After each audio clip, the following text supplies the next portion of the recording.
Twongeye kubasuhuza shuti bakunzi mukurikiranye Murenge Press Channel cyangwa se Murenge TV ku mashusho mutureba n'abarukurikiranye kuri linki ya radio tukaba tubaha ikaze. Turi ku minsi 16 z'ukwezi kwa gatanu umwaka w'ibihumbi 2020 tukaba turi ku munsi w'iposho. Bakaba rero turi ku masaha y'umugoroba aho hirya duherereye uritsivye ku mugabane wa Amerika bakiri ku manywa turabashuje mwese aho muri ndetse tunabifuriza amahoro ya Nyagasani. Ukaba nibineje kandi kongera kubana namwe nyuma y'igihe kinini. Ndabizi neza ko muri weekend ishize nta kiganiro twabashe kubagezaho bikaba bitaraduturutseho mu zukuri aribyo twatunganyaga. Abantu benshi bakaba baragiye batwandikira ati bite ko nta kiganiro cabonetse. Uyu munsi rero bikaba bineje kubana namwe muri studio. Ni jewe Freddy Salusi ubaha ikaze mwese mudukukiranye live kuri YouTube na Facebook zacu, mukaba rero muhawe ikaze. Nkuko mubizi rero turi mu biganiro biganisha ku mahoro, turebera hamwe akarere k'imisozi miremire uburyo kabona amahoro.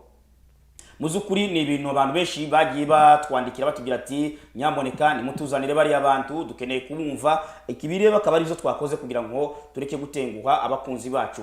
Shuti rero bakunzi ba Murenge Press Channel, twongeye kubaheza ikaze twifuriza weekend nziza aho muherereye hose. Twizera ko Imana ikomeje kubarinda mu bice by'isi bitandukanye. Turihanganisha abantu bagizweho ingaruka n'icorezo ca COVID-19 cugarije isi yose, ndetse turihanganisha kandi abakuwe mu byabo n'imyuzure iherutse kwibasira akarere k'Ibuvira muri ntara ya Sud Kivu. Nkuko rero mumenyereye Murenge Press Channel imaze iminsi bategura ibiganiro bigamije gushakira amahoro akarere k'imisozi miremire ya Uvira, Mwenga ndetse na Fizi. Ibi biganiro bikaba bije nyuma yaho aka karere k'imisozi miremire kibasiwe n'intambara kuva mu wa kane umwaka wa 2017 kugeza na nubu abaturage batarabona agahengwe.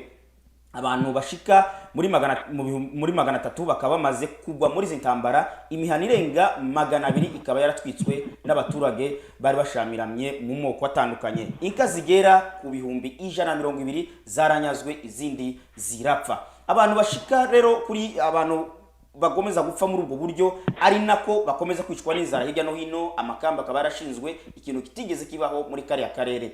Iyi ntambara kugeza na nubu tago ivugwaho rumwe n'abanyapolitike batandukanye. Bamwe bakaba bavuga ko ari intambara y'imitwe yitwaje ibirwanisho, abandi n'abatira intambara igamije gukura abanyamurenge muri gakondo yabo. Murenge Press Channel ibikishiye mwishami ryayo rya radio ikorera kuri internet ikaba yatumiye rwiyemeza mirimo Dr Lazare Sebitereko, akaba ari umuyobozi mukuru wa IEMI cyangwa se Université Benezère de Minembwe, akaba aherereye mu gihugu cy'u Burundi aho tuvugana ubu ngubu. Turi kumwe kandi na Gasore ZBD, umunyapolitike akaba n'umuyobozi w'ishaka rya Force Républicaine Fédéraliste, akaba ishaka bakunze kwita FRF mu magambo ahinnye. Twabazanye none n'umushakashatsi Tanyoma Delphe, akaba arimo kwiga ibijanye n'amakimbirane muri kaminuza ya Erasmus mu gihugu cy'Ubuholande. Akaba ari watumirwa dufite uyu munsi. Ngira ngo dutangire tubasaba ko bakwibwira abantu duhereye kwa Dr Lazare Sebitereko.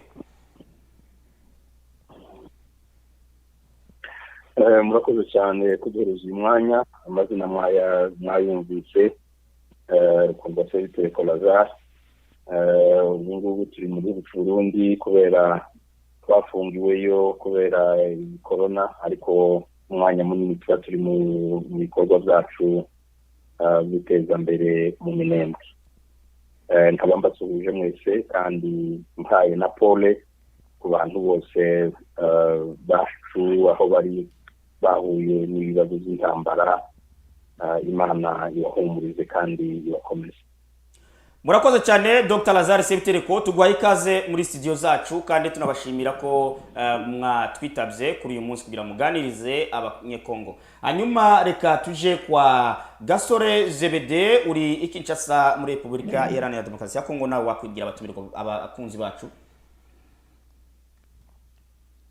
Ndiyo amazina yavuze Dr Sebagana Gasore ZBD, nje Kinshasa,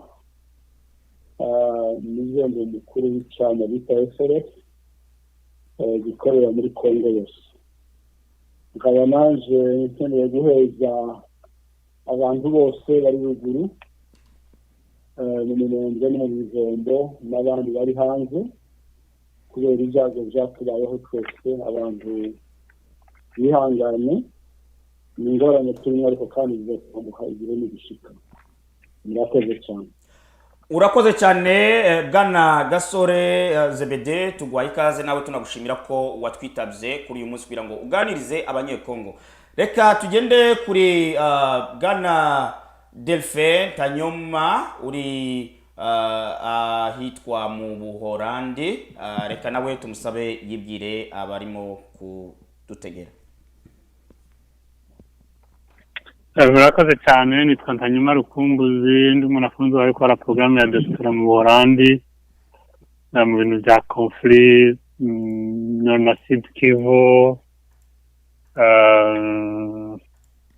Ni umuvukire wo mu Minembwe, bihabera ndabikurikirana ku bintu ubwo nyine ndahegereye. Nanjye nk'abandi bose bamaze kuvuga ndumva nihanganisha abantu benshi bafite ibibazo bitandukanye bahura nabyo bijyanye n'izo ntambara. Murakoze cyane bwana Delphin, tubahaye ikaze mwese rero. Nyuma reka nze gusaba ko tuza gusangira ibitekerezo n'abakunzi bacu badukurikiranye hirya no hino ku migabane itandukanye, abari mu gihugu cyane cyane turabaramukije cyane, kandi namwe turabizi ko hari ikibazo cy'ibizuma wenda bitararemera cyane ngo mubashe kudukurikirana, ariko ndabizi ko hari abadukurikiranye.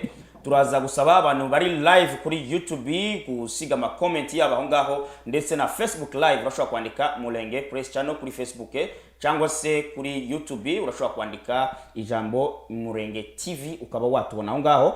Dufite nimero ya WhatsApp ndetse n'abashobora guhamagara aho ngaho, muraza kubona zitambuka aho ngaho ku mashusho. Reka rero dutangiye ikiganiro cyacu inshuti bakunze mwese mudukurikiranye, tunabashimira cyane ku bufatanye bwanyu n'ibitekerezo mukomeje kuduha. Ibi byose tuzabikurikiza kandi n'inama mutugira tuzagerageza kuzikurikiza kugira ngo akarere twubake n'igihugu cyacu. Reka duhere kwa Dr. Lazare, mubona izi ntambara ziterwa n'iki, ndetse ku bwanyu muziheza iyihe nyito? Wenda reka dutangire kwa Lazare hanyuma turaza gukomeza n'abandi. Dr. Lazare. Murakoze cyane. Izi ntambara ziterwa n'iki? Ziterwa n'umwanzi rimwe niko dushobora kuvuga. Kandi zamarwa n'iki? Zamarwa nuko umwanzi akuweho. Ariko nkuko tuba tubivuga, cyangwa se kubera kuko tumenyereye idini, intambara ntabwo ziba zishyira mu ngereko Yesu agarutse. Ariko reka mvuge gutya, izi ntambara ziterwa n'ibintu byinshi. Seveke hari uko tuba tuzita, kuko hari inzira zoroshe politiki zikoresha kuko hari ibibazo by'amoko, kuba twararemwe turi amoko atandukanye. Icyo kiraba ikibazo cyo gutera intambara, kuko si twe twenyine dutuyeho, turi amoko atandukanye kandi abamo. Ariko ubwanje jewe ikibazo uko nshobora kukibona uno munsi, zenda turashaka kugushyira mu aspect menshi. Aspect ya mbere, intambara zabaye muri kiriya gihugu duhereye ku 2017 iyi ngiyi yaye tugira gutya. Icya mbere ndatekereza kuko ari ubukeho, twataye igihugu cyatawe na benefu, noneho hasigara abakecuru n'abasaza badashobora kugihagararira. Inka zacu zaba zikibaye inka zacu ziba izo twatereje mu bungeri batazi kuragira. Imirima ijamwo abandi batari banyayo, ni ukuvuga igihugu twenyine twaragitaga. Noneho tumaze kugita gitorwa n'uwo ari we wese, uwo wagitoye cyangwa se ukirimwo araza asanga babasaza bagiraga abahungu babo, bagiraga abakobwa babo, basigaye ku musozi wombi. Noneho bwabo kwewa no kunagasuzuguro bigatuma wari ufite n'umutima wundi wenda yagiraga ariko kagira n'ubwoba, bigatuma noneho na wawunda musuzuguro. njyewe ndatekereza kuko ikibazo kinini cya mbere nubwo so tubivuga ku bandi ariko tubanza tucishireho ubwacu igihugu cyabuze ba nyiraco igihugu abantu baragisize iyo ni kontekerezo kwa mbere ikibazo genda ntekereza giteye cyateye intambara iri iwacu naco tugishire mu bibazo by'ubuyobozi ubuyobozi bonne gouvernance harimo politique harimo economie harimo na infrastructure kuba twaratuye mu karere katagira ibarabara akarere katagira amashanyarazi cyangwa se umuriro akarere katagira ibitaro akarere katafite uburyo bwo kudandaza cyangwa se uburyo bwo kwikorera abantu ngo bikorere ubwabo bituma benshi bata igihugu bakagenda bagiye gushakisha hantu kugira ngo bashobore kubaho kuba rero leta itarashoboye kuhashira ibikorwa remezo ngo biyashire nk'ahandi icyo noneho kigatera ibibazo abakuru baza baca umugani ngo abaza basangira ubusa baza bitana ibisambo ni kuvuga ubukene bwabaye bwinshi mu bantu bwamara kuba noneho kubera kuko twabuze uko tubaho abantu bakitana ba mwana ibyo nabyo ni ibindi bitekereza kuko byazanye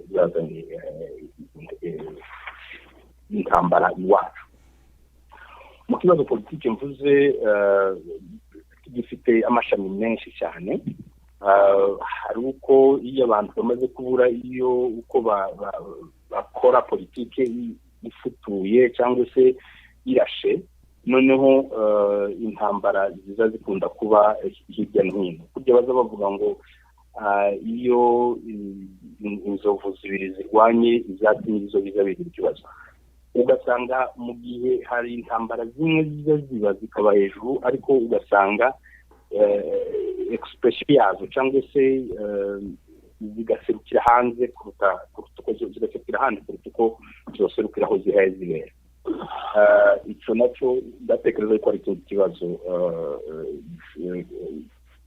cyateye imbere ya ntambara ikindi kibazo ntekereza ni ikibazo gifite un aspect regional ni ukuvuga ibibazo biba mu karere kamwe kujya baza baca umugani ngo iyo igihugu kimwe kirwaye hari baza bavuga ngo n'ikindi kibazo kirwaye ni ukuvuga ibibazo bigenda biba muri aka karere bigenda bigira ingaruka mu kindi ni ukuvuga ibibazo bibaye hamwe ugasanga bishabukiye ahandi ndetse cyane cyane nko muri iki gihe usanga Kongo yacu cyangwa se est ya Kongo nishaka nifate gutyo yarabaye irindiro cyangwa se ahantu hakoranira abakozi bibi bavuye mu bihugu bitandukanye ureba nko kuvuga ngo ibihugu byose duhanye imbibe bigiye bigiramo abanzi bakahaza bitewe n'ibibazo byagiye biba mu turere noneho ibyo nabyo kubera kuko bwa butegetsi twavuze ibya politiki twavuze yose inanirwa bizenda kutabifite imbaraga zikwiye ngo irinde imipaka yayo irinde abantu bayo noneho ibyo nabyo byamara gushika ugasanga nabyo biteye wa mwuka mubi uvuye handi nawo ukaza iwacu nawo ukahagira hafi donc ibibazo rero ntabwo byo novuga gusa ngo ni ibibazo by'iwacu ariko ugasanga bifite ibibazo bindi bigiye biva mu karere icyanyuma nshobora kuvuga ni ikibazo kijyanye n'ubukungu bw'isi kubera ko Kongo yagize ubutunzi bukwiye kandi igira ubutunzi bwinshi ariko ubwo butunzi abanyekongo bonyine reka nishaka imvugo gusa iwacu tukananirwa kubumenya ngo natwe tubukore neza tububyaza umusaruro ushobora kudufasha noneho ugasanga nk'abantu bandi babuzi bakoze amakontrata aterekeje umugani noneho bo baba bazi biri muri Kongo, bazi biri muri Este, bazi biri mu Minembwe, bazi biri i Rubushwa, bazi biri i Walungu, bazi biri Fizi, bazi biri he. Noneho bakaja gushaka ry'amakontra ya exploitation y'amaminere bakaje Kinshasa ntabwo abategetsi babo bamanuka ngo baje kubaza batese hari ahantu hatuye abantu cyangwa ndi bahatuye, hari ahantu harinde, hari ahantu hameze gute. Noneho kubera kuko baba bamaze gusinya amakontra yabo bakaza bati okay, noneho bari mu dufashe bari abantu babe, bari abantu barashobora kuhava icyambere, nta stability bashobora kugira nimba bayigize noneho nta kuntu tuzo export, ariko nimba bahavuye tuzo export. Icyo kibazo nacyo kigasa kikagaruka kikaba ku mvozi ibiri. Nivo ya mbere ni bwa butegetsi bwacu navuze, icya kabiri ni abandi bakeneye ku exploiter cya gihugu turimo cyangwa ahandi dutuye, noneho kugira ngo babigereho nuko twe tutaba actionnaire, noneho tuhave tuhahunga. Icyo ngicyo kigasubira naco kikazana n'ibindi shami ishobora kugenda nabyo kuvuga iyo nyanabize yanjye. Ubu ngubu muri iyi minsi ya nyuma habaye ikintu cyo guhindura cyangwa se cyo gukora reserve naturelle ya forêt du Tombo.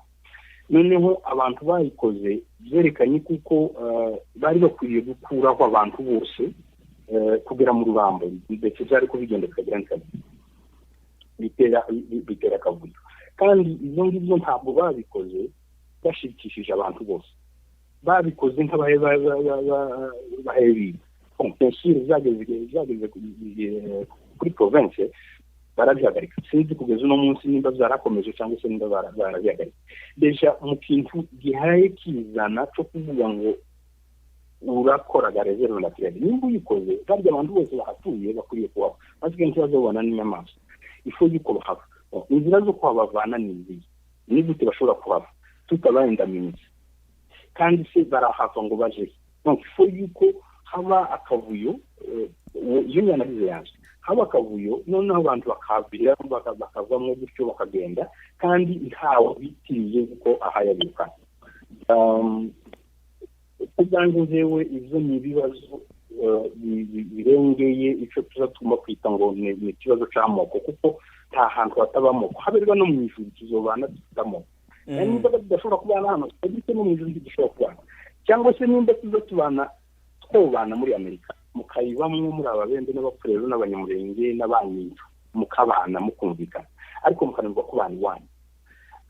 Afite ibyo ni ibibazo kugange njewe biza ari ama pretext yo kuvuga ngo abantu bamoko atandukanye bashobora kubana. Nje ngatekereza ngo icyo caje kuba ikintu basasira kuko aricyo kivugwa, aricyo kizwa, aricyo cyoroshe kuvugwa, ariko mu by'ukuri atari cyo cyane nje bishobora guhagariraho.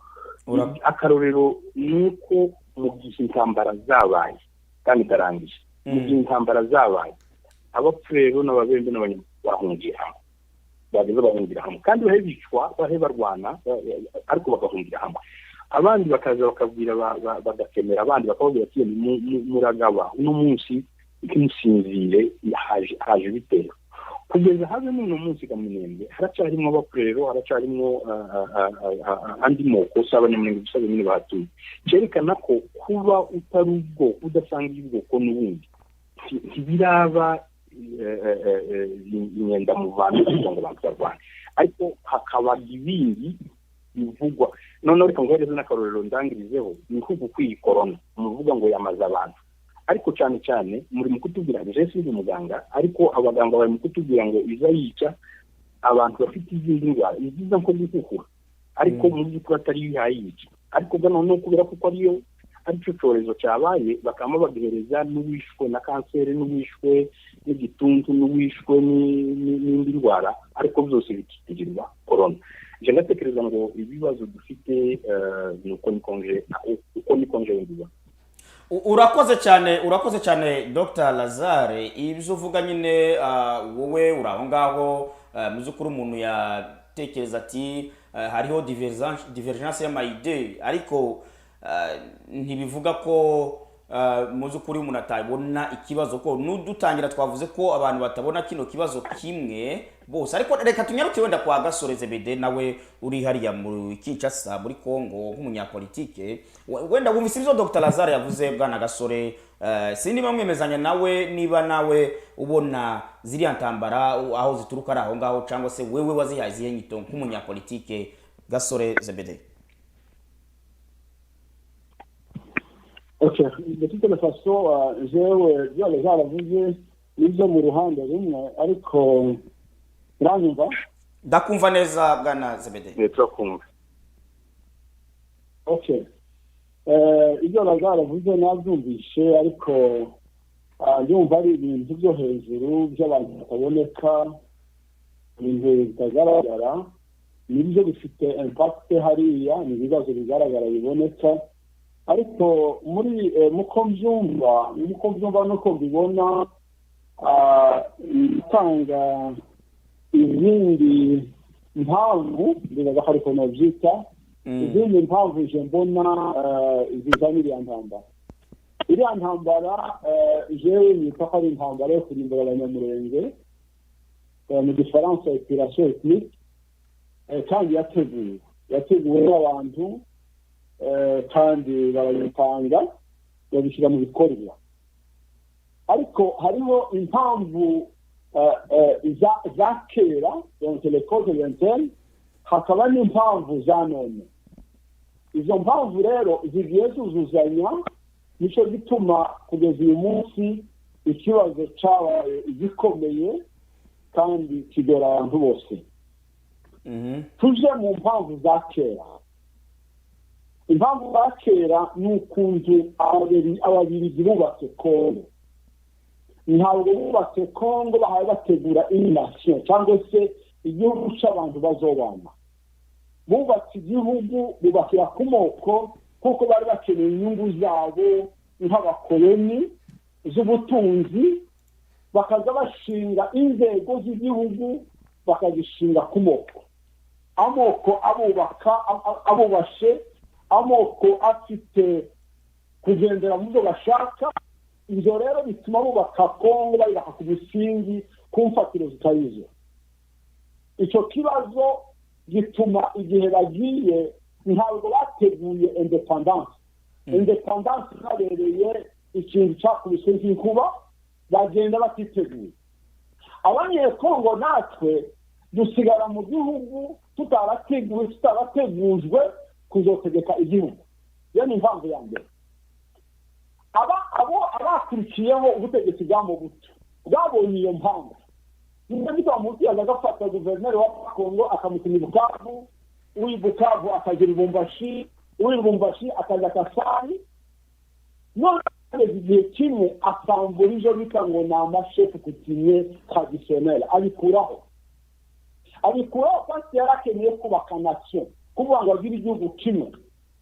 Kandi icyo kintu kitarabaho Kongo kuzoyubaka bizagera, kuko biragoye kuvuga ngo pouvoir traditionnel ijani na pouvoir moderne bikorane, no kuzana ibuye ukabivanga mu musenyi ntibishoboka. Noneho rero iyo mpamvu nayo irahari kandi irakomeye. Mobutu yagerageje kuyisambura ngo yubake, haza kuza ibibazo bya politiki bigaragaza yuko nabikora le pouvoir kutivye zizamurwanya ubutegetsi bwe bugasambuka. Haza abantu b'abajena babiwe tuzi bamwe amazina yabo tuzeneye kuyavuga, baragenda baramubwira bati bene bishoboka ngo buke kandi arabihindura arabigarura. Ne kugira ngo Kongo yubakike nuko hazaho une administration moderne, ubutegetsi bw'iki gihe cyane. Iyo ni impamvu ya kabiri. Impamvu ya gatatu yahari iwacu rero, igihe habayeho intambara ya Murere 64, nicyo gihe habaye ikibazo cyatumye abanyamurenge batumvikana nabo babana. Ariko kuva 17e siècle kugeza muri 64 bari amahoro, babanaga amahoro.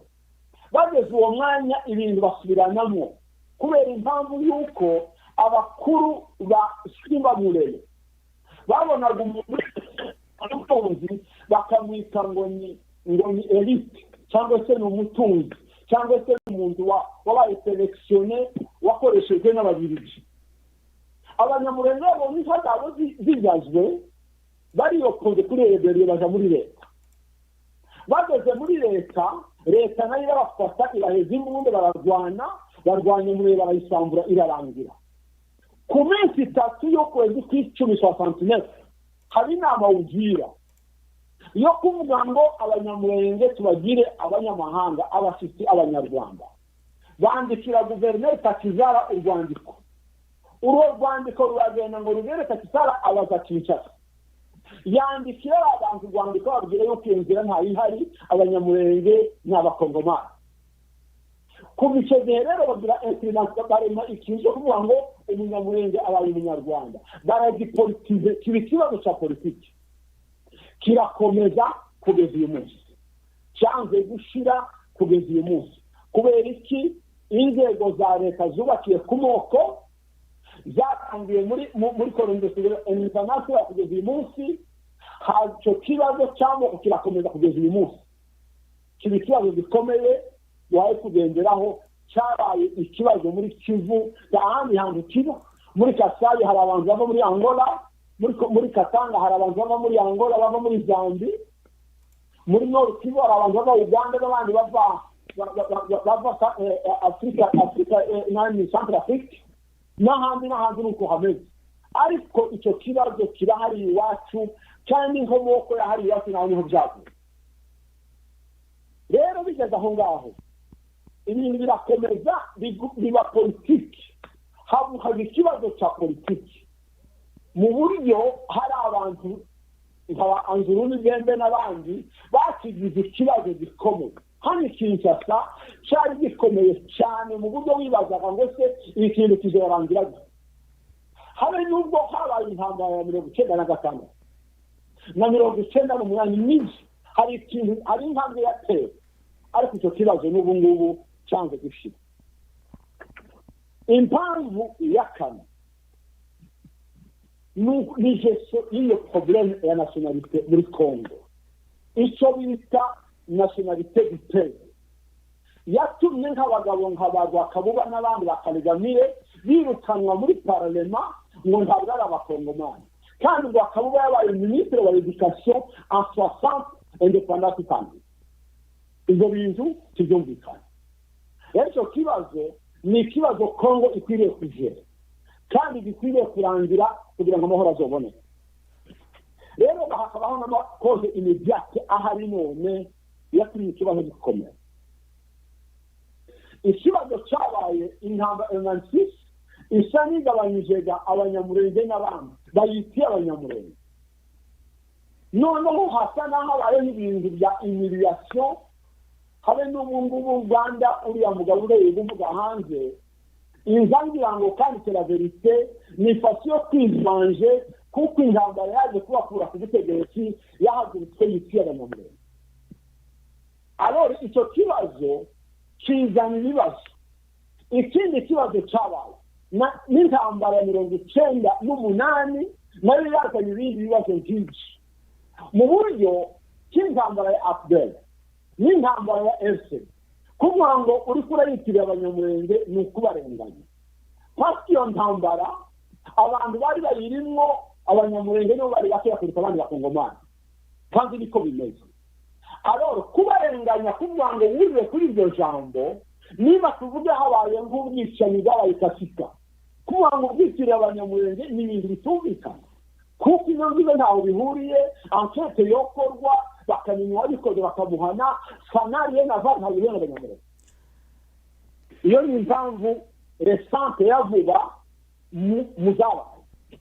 Iyindi ya kabiri ni ikibazo cyabaye cy'amadupe za Rome yaje guteje Burundi. Hari ayavuye i Burundi, hari ayavuye mu Rwanda. Iyo bita Rede Tabara, iyo bita Korebu, iyo bita FNL. Ariko bwana gasore ndaguciye mu ijambo wenda gato. Hariho umensonize groupe za armenti wavuga iz'abakongomani ziri hariya. Biko ndazivuga ngizo byo kuvuga. Zigeze hari azagiranye alliance n'amagroupe za ko ya hariya y'abakongomani. ushobora kuyavuga Mushombe, ushobora kuvuga Kijangara, ushobora kuvuga Yakutumba n'abandi bagiranye na alliance biraje. ni objectif kwari kurangiza abanyamurenge kandi ga kwitwaza ngo groupement ya Bijombo ngo ni ikibazo kizanye abantu kurimbura kizumvikana, ni question administrative wobwira administrative territoire, wobwira gouverneur, wobwira gouvernement central, usanga ko ndarengana ariko bitatu kuvuga ngo barimbura abantu. Ntibyahekeye aho ngaho, bifata mu Kamombo, bifata mu Bunda, bifata mu Minembwe, Bijurenge, abo bantu bose ikintu basenye ni abanyamurenge. Kandi hariho ikintu cy'ikara kigaragaza yuko hari umugambi wo kurimbura abantu. Irezo ya nyuma nshobora kuvuga ni faiblesse ya autorité ya leta. Ni ukuvuga ngo ubutegetsi bufite ubuzaifu bugaragara butuma ibintu bigera hariya.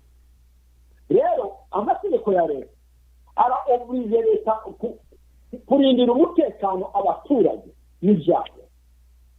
Hari ibintu jewe nitaza kagambane byabaye hariya, kuko nta kuntu mwoza gusamburira abantu badahaye batera ngo nibamara bavuge ngo hariho un conflit intercommunal. Ibyo twarabihakanye ntabihari, n'ahano twarabibabwiye cya conflit intercommunautaire ihari. Hari intambara yo kurindira abanyamurenge. Izo ntambara rero ziri hariya nicyo kiriya kibazo dufite kuri uyu munsi. Ni ukuvuga ngo amakoze yentene arahari, ndetse impamvu zakera zatumye leta ya Kongo yubakiye ku musenyi n'impamvu zanone zituma abantu barimburwa bigeze hariya. Jewe nkavuga ngo hari akagambane ko kurimbura abanyamurenge, kandi uko niko bimeze, niko bijenga kandi niko bifasha. Urakoze cyane Bwana Gasore Zebede. Ngira ngo wenda dukomeza n'ikiganiro, reka wenda icyo kibazo tukibaze na Delphin Tanyoma, umushakashatsi muri kaminuza yo mu Buholandi, ndetse akaba anakurikiranira hafi politike yo mu karere cyane cyane iyo muri Kongo. Bwana Delphin Tanyoma, iyi ntambara wumvise bagenzi bawe icyo bavuze, iyi ntambara mwebwe muyifashe gute mumara kumva ko zatangiye nyuma y'imyaka 5 nubwo atari bwo zitangiye, ariko izi ngizi za vuba muziziye nyito ku bwanyu Bwana Delphin Tanyoma? Murakoze cyane, ndagira ngo numva ntari bushobore kumenya kuvuga ibitandukanye n'ibyo abandi bamaze kuvuga, cyane n'iyo umuntu ahaye avuga nyuma y'abandi. Hari igihe uzumera nkaho hayo usubira mu byo abandi bamaze kuvuga. Bondakeka kiriya ni ikibazo kiri complexe, ndagira ngo kuranyumva. Ndakumva neza Bwana Delphin. Ni ikibazo kinini cyane ku buryo umuntu akurikiye ibyo Lazare na Zebede bamaze kuvuga usanga byose bishobora kubona aho bibikwa, n'ibindi abandi bantu bose umuntu yozana yobona habishira muri iriya ntambara, kubera ko ari nini, bifite ibintu bimeze nk'amashami menshi. Iyo ni interpretation yanjye ya mbere, ni ukuvuga ngo wenda badukurikira ntibagire ngo nta kintu kitarimo hariya mu bintu byinshi bihaye bivugwa. Ubwo ni nkaho naringiye kuvuga ngo intambara iyo ari nini bifite amashami menshi, ariko kandi impamvu zitera intambara zigenda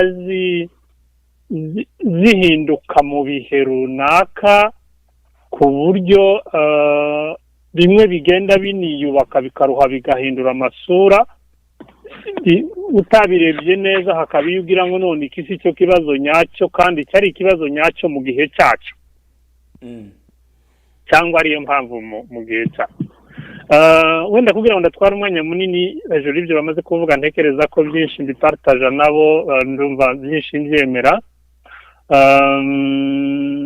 Njyewe mu bwanjye bwenge bwo kureba ibintu bibera hariya mbonamwo ibintu bibiri binini, ariko ibintu bibiri binini byubatse uturu yuko turi yuko nta leta isa naho ihari. Ahantu hatari leta haba hari vide nini ku isi, ni experience abantu bamaze kubona ahantu henshi ku isi. Iyo leta itahari ni kuvuga ko umuntu ashobora guhinduka leta mu wiwe, abantu umuhana bashobora kugira iyabo. Buriya leta iyo bavuze ngo ntihari ntibaba bavuze ko abantu badashiraho ubundi buryo butuma bamera nkaho bitegeka cyangwa uburyo bundi bitegeka. Haba hariho alternative, ubwo nicyo nshaka kuvuga. Niyo mpamvu biriya bintu byinshi ubona bizamuka kuri njyewe mbona ko binini biterwa nuko nta leta ihari. Icyo kibazo gikomeye kiri hari. Iyo ari nta leta ihari, abantu bafite imigambi yabo, aricyo cya kabiri naringiye kuvuga cy'abantu bafite ibintu bakiriye guhera igihe cy'ubukoroni. Iriya histoire itandukanya abantu, izivuga ngo bamwe basagurya abandi basagurya, abandi bamwe bakora ibi abandi bakora ibi, ni histoire ndende ya kera cyane, iba mu bintu byitwa hypothèse ya mythe. Akeka ko abantu benshi bamaze kuyumva. Noneho iyo hayikorera igakurira ahantu muri vide hataba leta, tabaho mekanizme ziyirwanya, ziyihindura. Niyo mpamvu ahantu henshi byagiye bigira ibintu bimeze nka biriya abantu twabonye muri iyi myaka 20 n'ingahe itambutse mu Rwanda. Buriya nuko abantu bari barababwiye ngo aba bantu mutandukanye nabo, aba bantu n'abanyabwenge nimubareka bazobica, bazobamara, bazobategeka, bizogenda nikiyubaka bikaba binini. Nibyo byibiduha tujamo. Ndakeka ko cyari kimaze kuvuga impamvu zibiri mbona hariya, ariko iya mbere nyamukuru ibi bintu byose bigenda bishamikiraho, birimo n'ivyuko abantu baruha bagata igihugu bagahunga, nayo ikahinduka impamvu y'ubu nyine ituma abantu bavuga bati noneho turanababonye, naha twari twarababuze, uyu niwo mwanya nyawo. Wongeraho no kuba hari n'ibihugu biza nabyo kuza kugira ibyo bikorera mwaho ngaho, ari biza kuza kwivanja, ari abashaka gukoreramo politike zabo, no kuba basanga hari amavide. Kuri njyewe ndetse nzanabona na biriya bintu byitwa amagroupe armé byinshi byubatse ko leta ntayo ibihari. Leta itahari, izo groupe armé zirahaba, ariko hari yahuretse no kuba leta itahari, zimwe zo leta irazantretena, ikazitiza imbaraga, ikazitiza ubushobozi bwo kuba zihaye zikora uyu munsi zikarwanya. Ndagira ngo wenda ndeke gutwara umwanya munini, duva byari byavuzwe byinshi. Naringize gusanga nsuri nyike kivuga ko ni kibazo kinini kiri ko nta leta ihari, noneho babandi bumva badashaka kubona abandi kubera ko ariko babwiwe, bakaba babonye umwanya wo kubikora. Murakoze.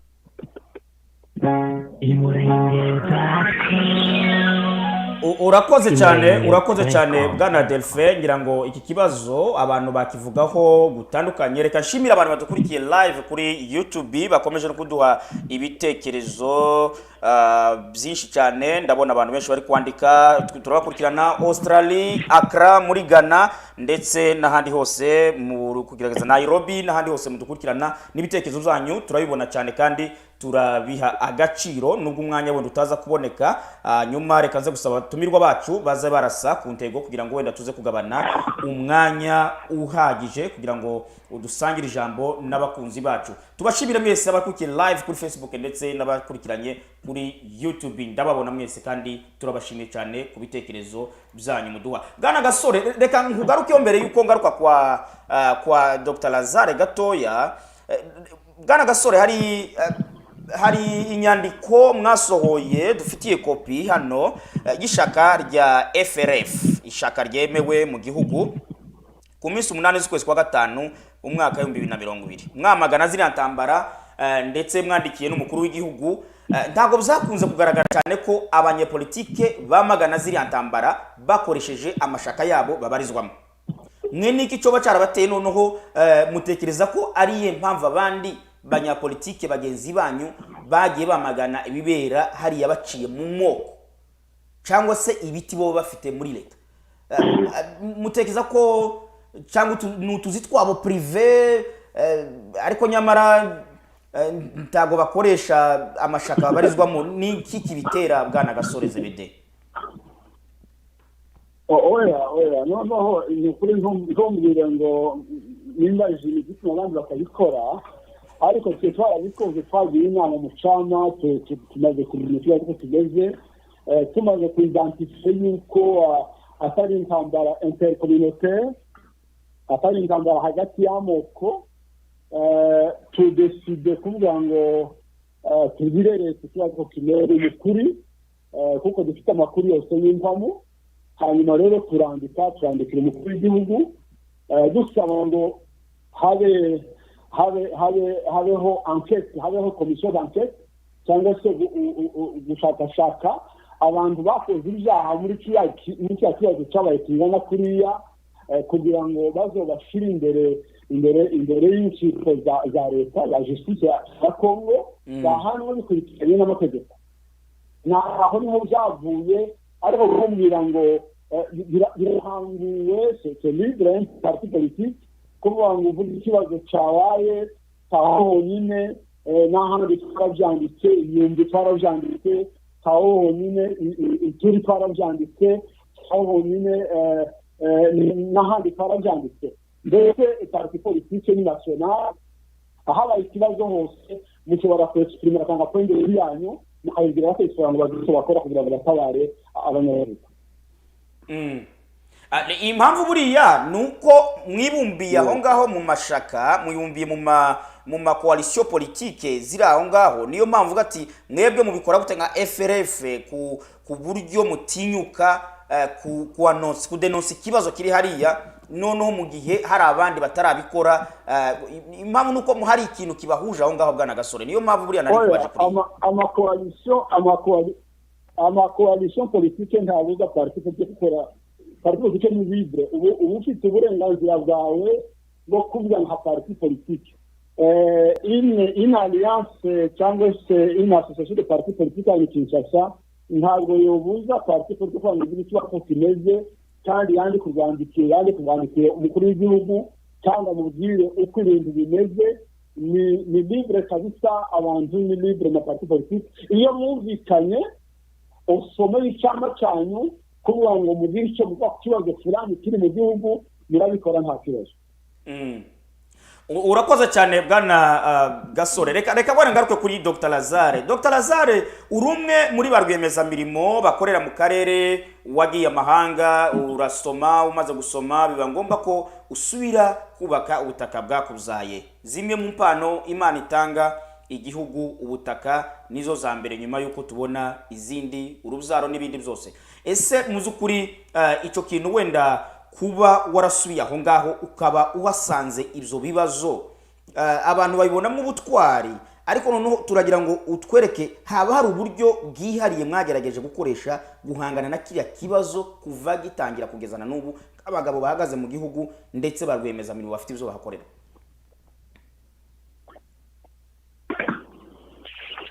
Murakoze cyane ndatekereza yuko mu bibazo bimaze kuvugwa uko n'ukuri bigenda byuzuzanya twebwe kuva tugarutse kuva tuhari kuva muri 1997 ni kuvuga intambara za FDL kuva icyo gihe kugeza none imirimo twahakoreye n'iyo duhaye tuhakorera ndatekereza yuko ari muri bimwe bimara intambara cyangwa se bibwira intambara ngo twangiza intambara turanze dukeneye natwe kubaho. Icya mbere kuko twavuze tuti intambara nyinshi cyangwa se ibibazo dufite bihari biterwa n'uko abantu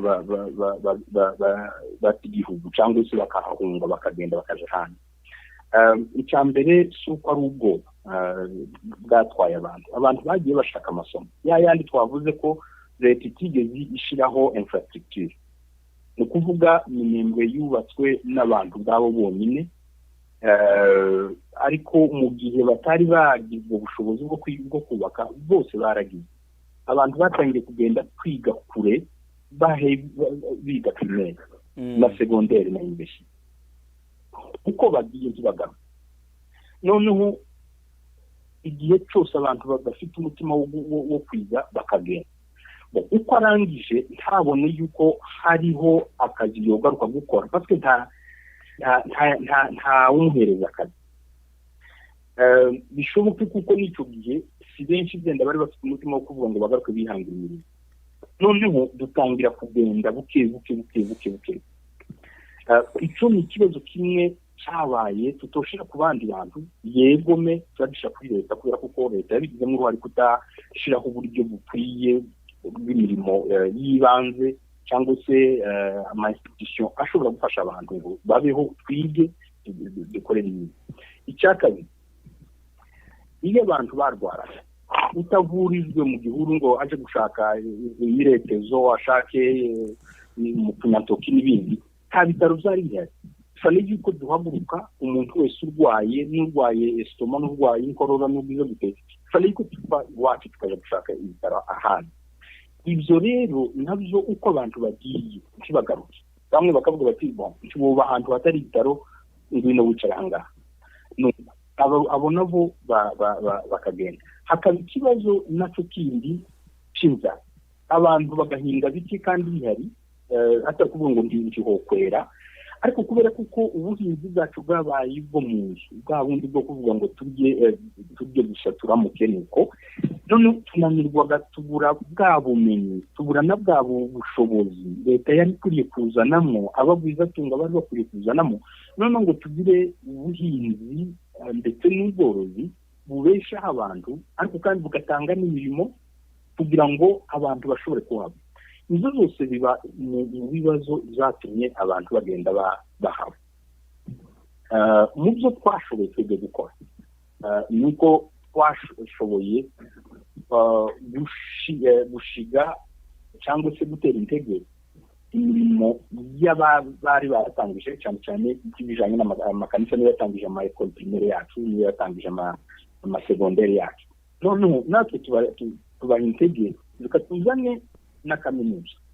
Babana bose bageze abiga bakagenda kuri Kibagamo, noneho tubahinire urugendo babe hano bigire hano, nibarangiza imirimo bayishakire hano.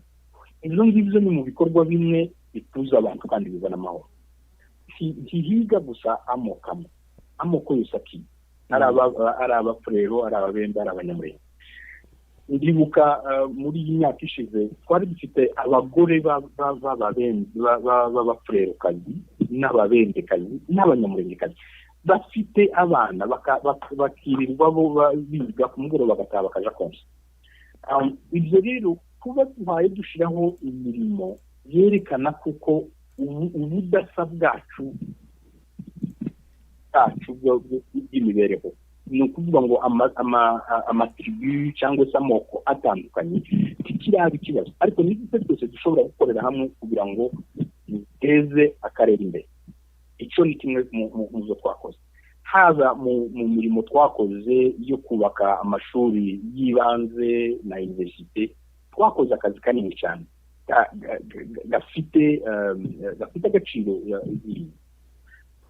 Mu minsi rero n'ubu ngubu yavuba twari twatangiye kuzana indi mirimo nka laboratoire tutari dusanga mu Minembwe twabaye tutagira ibyo bitaro, ariko dutangira kubyubaka.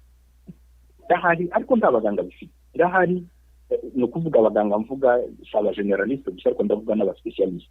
Nta ekipima ya laboratoire bafite. Ubu ngubu dufite ekipima yose ya laboratoire. Iyo hataza kuba corona, ubu ngubu deja laboratoire zaratangiye gukora iwacu.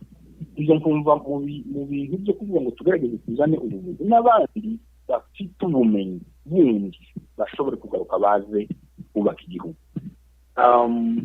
Ibyo ngibyo ni mu bintu duhaye dukora. Hari reka nongere n'ikindi cy'ubuhinzi. Ubu twari dufite noneho kaminuza ishinzwe ubuhinzi, abana fungiye.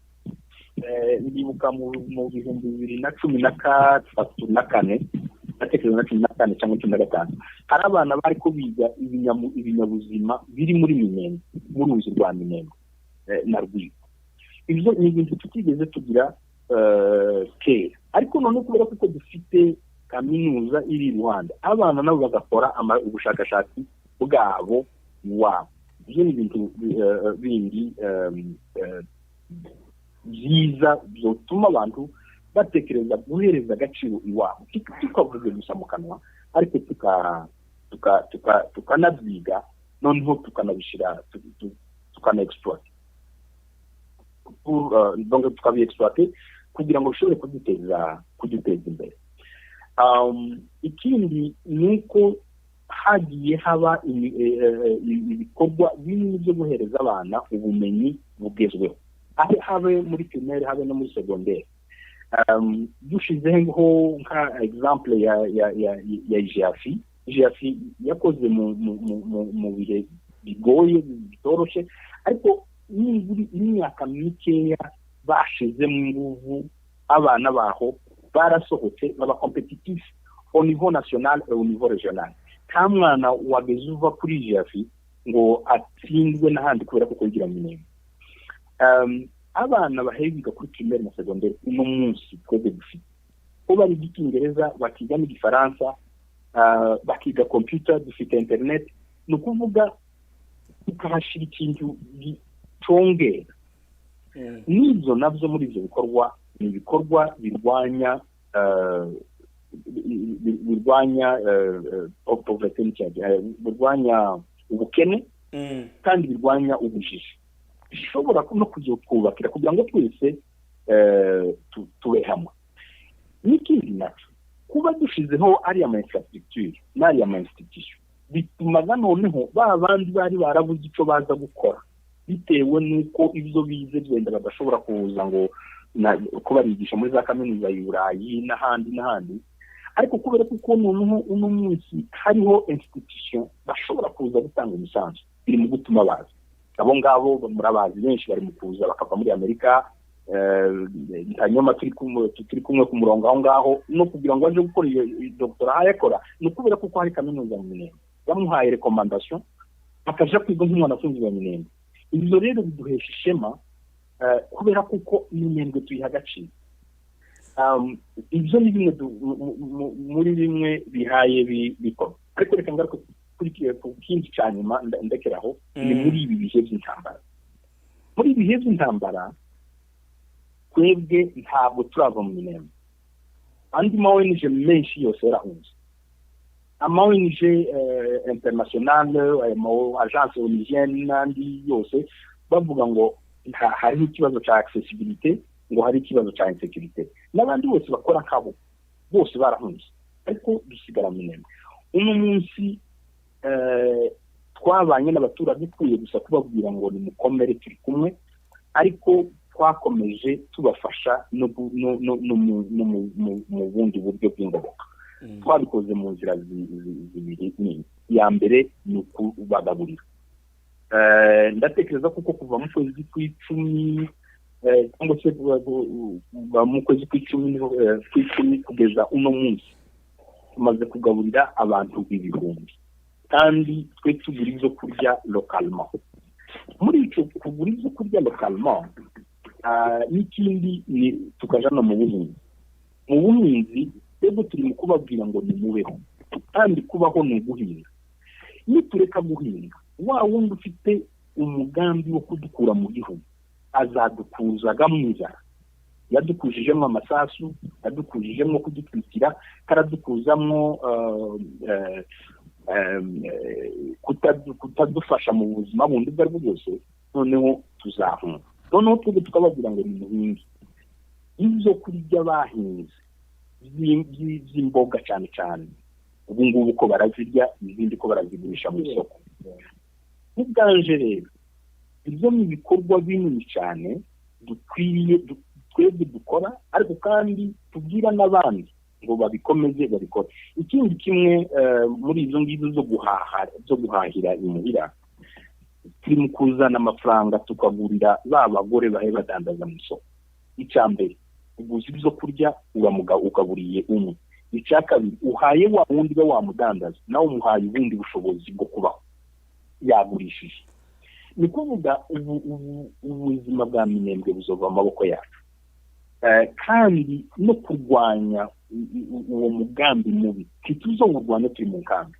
ntituzowurwanya dufumbatse amaboko ariko tuzowurwanya duhaye dukora turwane n'ibitekerezo bibiri ariko kandi turwanye ibibazo uko twebwe tubishobora by'inzara dushaka uburyo dushire hariya ikindi dushake n'imiti tuyishireho dushaka abaganga tubashireho kubera kuko hariho izo infrastructure reka dukomeze tubeho reka mbaye nkurekera aho ngaho yego reka turakugarukaho wenda ariko urakoze cyane Dr Lazare urakoze cyane reka wenda ngaruke kwa Delphin Tanyoma tugana wenda ku bibazo dusubira ku kibazo kiri hariya bwana Delphin Tanyoma inka zikomeje kugenda zinyagwa mu karere ka Haut Plateau muri karere kose ndetse no ku munsi w'ejo mu karere ka Mibunda havuzwe inka zanyazwe n'insoresore z'abanyamurenge maze zijanwa mu Gahwera aho ikibazo kirimo gukurikiranwa kugeza ubu ngubu kirakurikiranwa n'igisoda ariko abazijanye bavuga ko bari bagiye kugarura inka zabo zanyazwe nyamara urundi ruhande rwo rukavuga ko rwatewe ndetse rukananyagwa nk'umushakashatsi ubona amaherezo y'iyi myitwarire ariye arayahe plutôt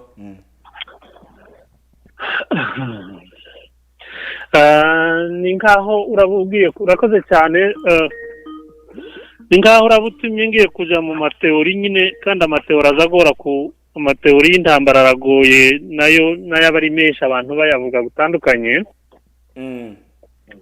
ariko naringize ngo wenda bariho nshakira igisubizo cyo warumbajije ariko mbere yuko ngaruka kuri icyo ngicyo naringize ngo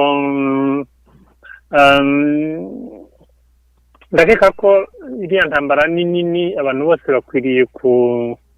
bakwiriye kuyamagana mu buryo bwose bushoboka baba ari abafite amaparti politiki baba ari abantu mu buryo bwabo umuntu umwe nkeka ko ni ikintu gikwiye gukorwa mu buryo bwose bushoboka kugira ngo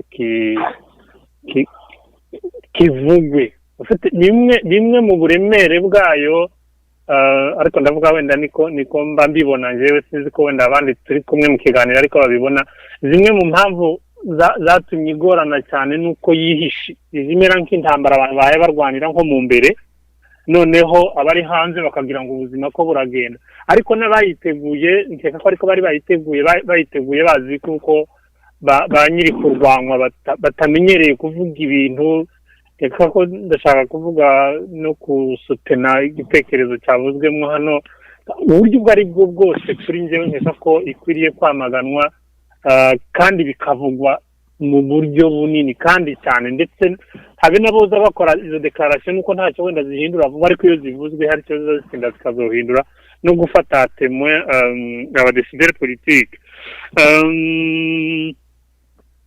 ndi mu bantu baza bakeka ko ufite ibyo Dr Lazare yaravuze ni alternative buriya ni uburyo abantu bashaka kurema ikindi kintu iruhande rw'icyananiwe ariko ni y'abantu bubaka alternative bakwiriye no gusubira bakasubiza amaso bakareba hahandi ibintu bihaye bipfira kugira ngo naho bazohabone igisubizo hari ibintu byinshi byagiye bikorwa n'abantu bafite ubushake bafite ubwitange bukomeye nk'ubwo yaravuze bafite kuri njyewe nzanatekereza ko n'ubutwari bukomeye ku buryo umuntu atogaya n'abandi bagiye kubera ko habaye ibintu byinshi bituma abantu bagenda nabo ifuri imwe kubumva ariko noneho twanumva bano bantu bafite ubutwari bukomeye nk'ubwo bwabo avuze nanjye verite mu minembwe nagiye kwigisha ni ikintu ubona kiri extraordinaire ufite si ikintu wotekereza abantu bose bokora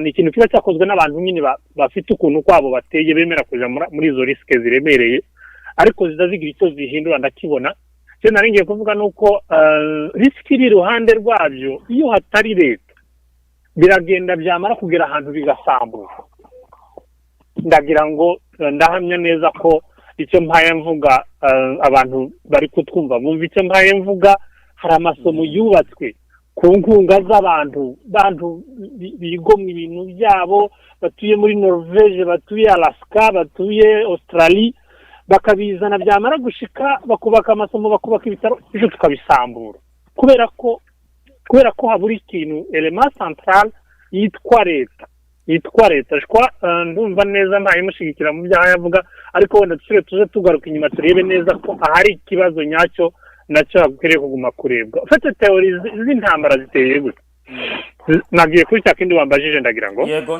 kurankurikira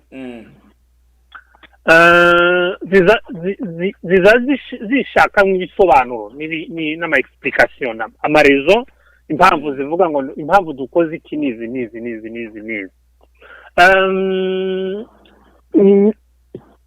abapurero bari batunze inka icyo turakizi abanyamurenge bari batunze inka ubu zarashize icyo turakizi inka z'abanyamurenge zanyazwe igisoda cya leta gihaye kizireba kizibona ahantu zagiye nibo bahazi ndagira ngo n'abazitwaye kurusha bene nyirazo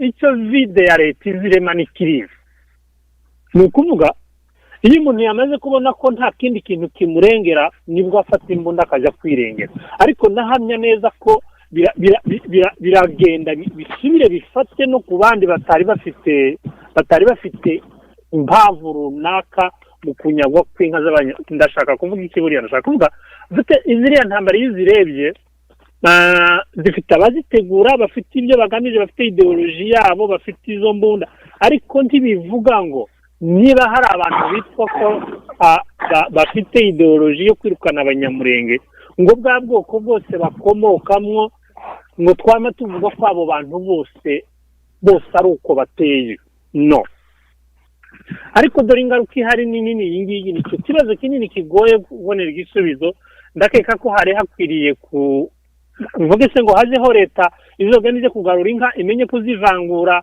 izitariza ba nyirazo bazikureyo bazigarure ariko niba abantu bahaye batwumva ari abantu abashaka amahoro nishaka kuvuga abashaka amahoro bari bakwiriye kugira ubushishozi na sagesse nini mu kumenya gutandukanya ibintu bya bene nyirabyo n'iby'abandi byatwawe ndakeka ko iyo bari intambwe imwe nziza inazana amahoro ndi mu bantu ufite ubusinobwira umuntu ngo niba bishoboye ngo areke kujya gukurikira inka yiwe kubera ko nta yindi nzira mpaya mbona izo tuma ajya kuzikurikirana kuko nta wundi muntu uzoja kumufasha kuzigarura leta ntihari ariko kandi niba iyo nzira nayo ishoboka ifo kuyigendamwo mu buryo bwiza butuma hadasubira kuvuka izindi ntambara sinzi ko muri kino kiganiro dufitemo umwanya wenda twari kubikiranya n'abari mu kiganiro wenda n'abahaye badukurikira uburyo izo ntambara ziza zigenda ziyubaka ikibazo kimwe abantu bahaye barangiza hano iyo batakirangije neza ejo gisubira kikagaruka kigahinduka indi mpamvu y'indi ntambara hano buriya mu ntambara ziriho ubu ngubu zimwe zifite inkomoko mu ntambara zabaye muri 1996 mu ntambara zabaye muri 1998 mu ntambara zabaye nyuma ya 2000 ariko izi nazo iyo zirebye nazo zigiye zigira source yazo mu bintu byabaye muri 60 numva ZBD yarabivuze iyo urebye ibyabaye muri 60 usanga bifite source muri construction y'ikintu cyitwa leta etablissement ya leta ya Congo muri biriya muri periode coloniale donc bisaba ubushishozi na sagesse ko abantu babigendamo neza wenda kugira ngo mbe pratique ngo naringiye kuvuga aho bishoboka kabisa abakurikira inka zabo bakwiriye kwirinda kuzivanga n'iz'abandi aho bishoboka bamaze kuzizana bamenye ko zitari izabo bagashiraho uburyo zisubiranye ndabizi neza ko bigoye ariko kandi ntidukwiriye gushaka igisubizo kirema ikindi kibazo ndagira ngo nari nagerageje kubisubiza nk'uko ngitekereza urakoze cyane imurenge.com. Burakoze cyane, reka dukomeze tubashimira mwese mudukurikiranye hirya no hino, ariko turiko tunagana no ku musozo w'ikiganiro cacu. Murabizi ko hirya no hino ama connection amwe ntaba ameze neza, rimwe na rimwe ubwira gutya ati connection irakatitse, umutumirwa runaka akagenda atarangije ikiganiro. Ndashimira abantu bose bari kutwandikira hirya no hino, ndabona abantu bari mu Bufaransa, abantu bari Kigali mu Rwanda, abantu bari muri Europe cyane, turabashimiye rwose, mwanditse muri benshi, ndetse hari ibyo mwatanze nk'ibibazo mwabaza abatumirwa, ariko akenshi iyo dukora bingibi ariko tugitangira biratugora kujera n'umwanya tuba dufite, kubera ko tuba dufite umwanya ubaze kuri radio, niko biba bimeze. Ariko reka ngaruke gatoya kwa Gasore Gasore, uri Kinshasa muri Kongo, umunyapolitike ndetse ukaba ufite n'ishaka uyoboye rifite ubuzima gatozi mu gihugu. Hari imitwe yitwaje ibirwanisho kuva mu bihugu by'abaturanyi. Kubera iki leta itarasa iriya mitwe bityo isigara ihangana n'ikibazo c'abanyagihugu, wenda n'iriya mitwe y'abanyagihugu? Iyi mitwe yitwaje ibirwanisho ituruka hanze y'igihugu yinjirira hehe, iza gute?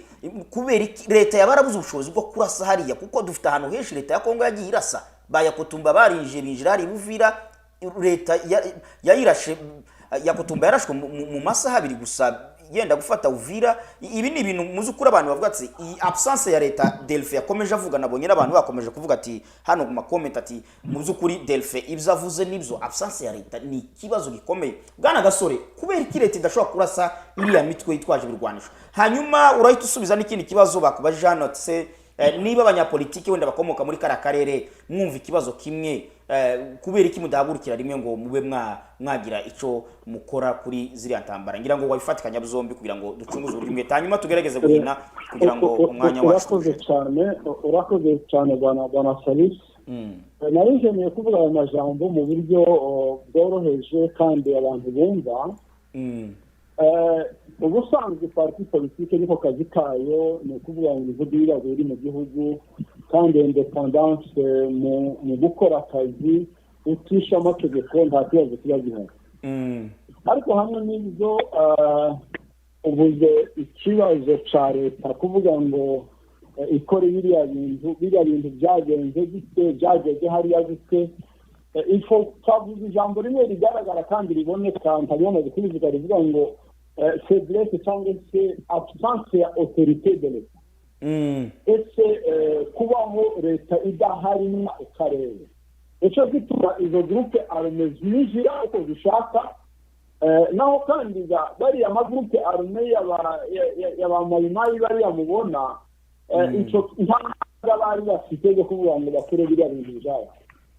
Uretse bari bafite imbunde, ni abamayimayi, turabazi mu buryo buhagije, nta mbaraga bari bafite zo kugira intambara igeze hariya. Barashigikiwe kandi barabikora bigeraho. Ijambo gusa rizize kandi rihagije ni ukumenya ko autorité ya leta cyangwa se ubutegetsi bwabaye zaifu hariya muri kariya karere. Kandi hari ibintu mubaga mumenya nuko buriya buzaifu bwaragaragaye hariya mu buryo buboneka kandi mu buryo abantu bavuga ko habayemo n'akagambane, ariko mumenye ko n'ahandi naho hariho bari turi, hariho za Yindi n'ahandi hagiye haba ibibazo bikomeye bisa nka biriya. Ariko iwacu biragaragara yuko kuvuga ngo les groupes armées zinara abantu bigeze hariya zivuye hanze z'amahanga, leta iceceke nigera hari izikinisha ijambo ngo ni conflit interethnique, ni intambara hagati y'amoko, ibyo bindi byumvikana. Kandi gahano twarabivuze mu buryo bugaragara, twabibwiye leta, twabibwiye n'umukuru w'igihugu, nta jambo ritavuzwe, byose barabizi. Ndetse kuvuga ngo biriya bintu bigere hariya amagroupe armée, ni ukuvuga ngo ni nka paraplu n'umwivuri w'ikibazo gihaye gikorerwa hariya.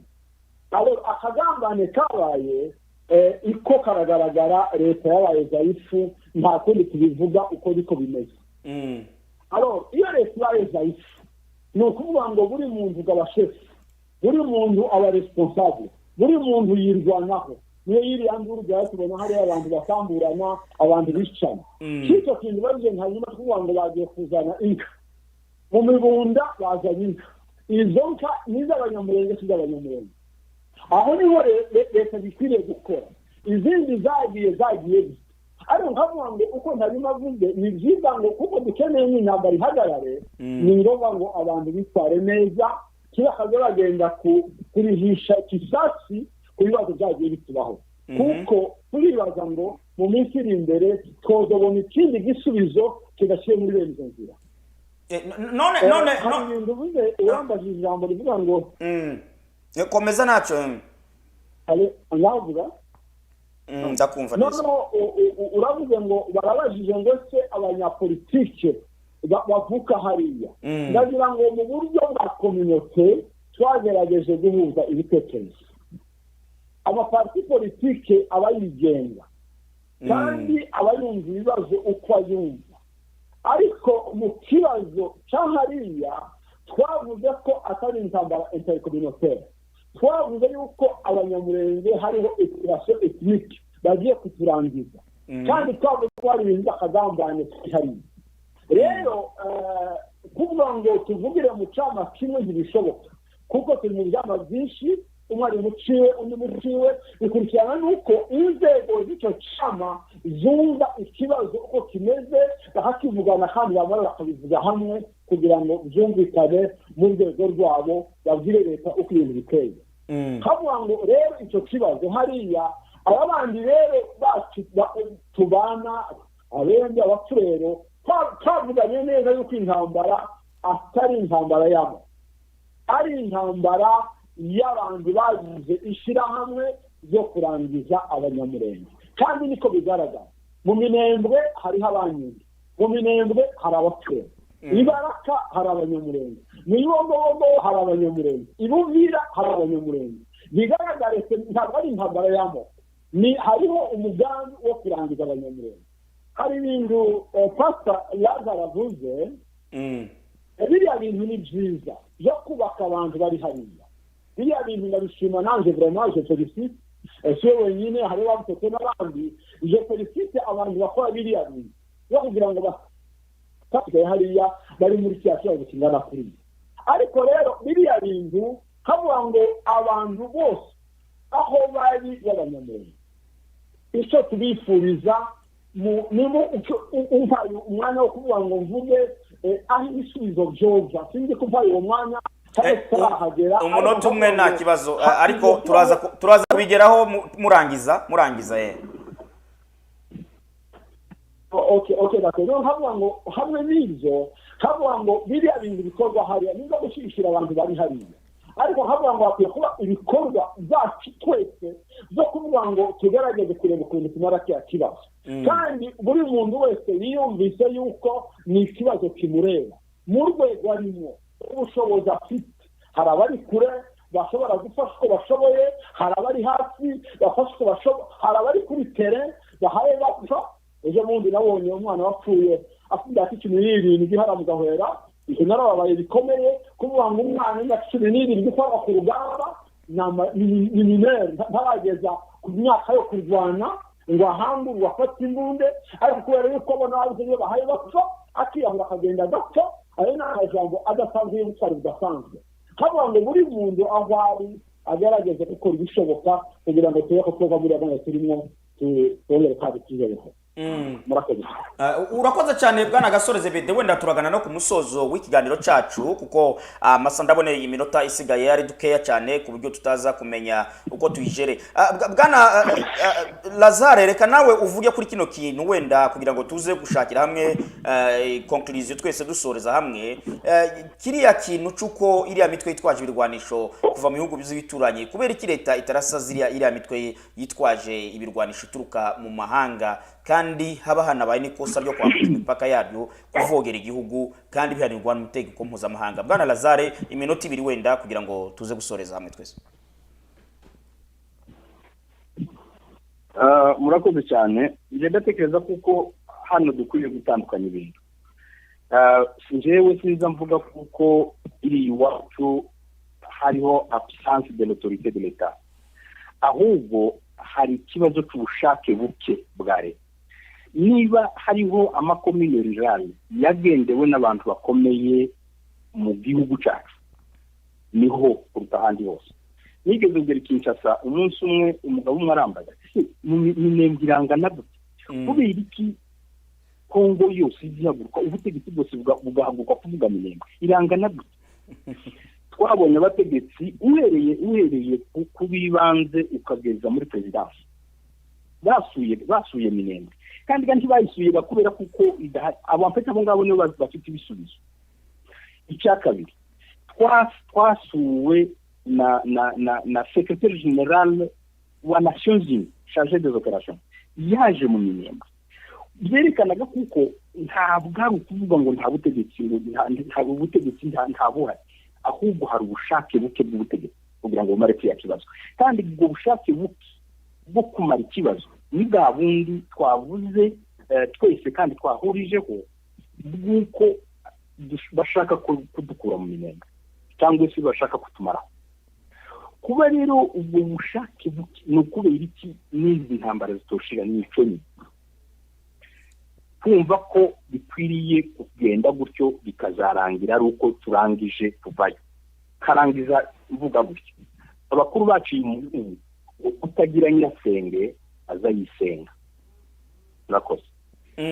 Bamwe bati ni absence, abaniti incompetence, ibintu nk'ibyo ngira byenda gusa wenda nuko umwanya waturangiranye, ariko wenda ibibazo by'abantu bacu badukurikiranye benshi muzukuri murabyumva namwe ntitwabivamo byose, ariko ibyo mwavuze byose twagerageje kubyegeranya mu kibazo kimwe tugenda tubibaza abatumirwa bacu. Bwana Delphin, hanyuma wenda ikibazo wagisubiza mbere ko tuja kuri conclusion, buri muntu aza kugira umunota umwe wo kurangiza igendo cyacu. Wowe ubona gute kubera iki leta ifite ubushake bukeya bwo kurasa ziriya groupes armées étrangères?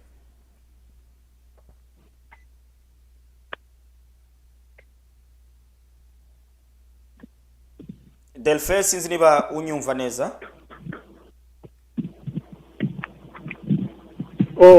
Namyutinze nari ngiye kwibagirwa bya bindi batubwiye.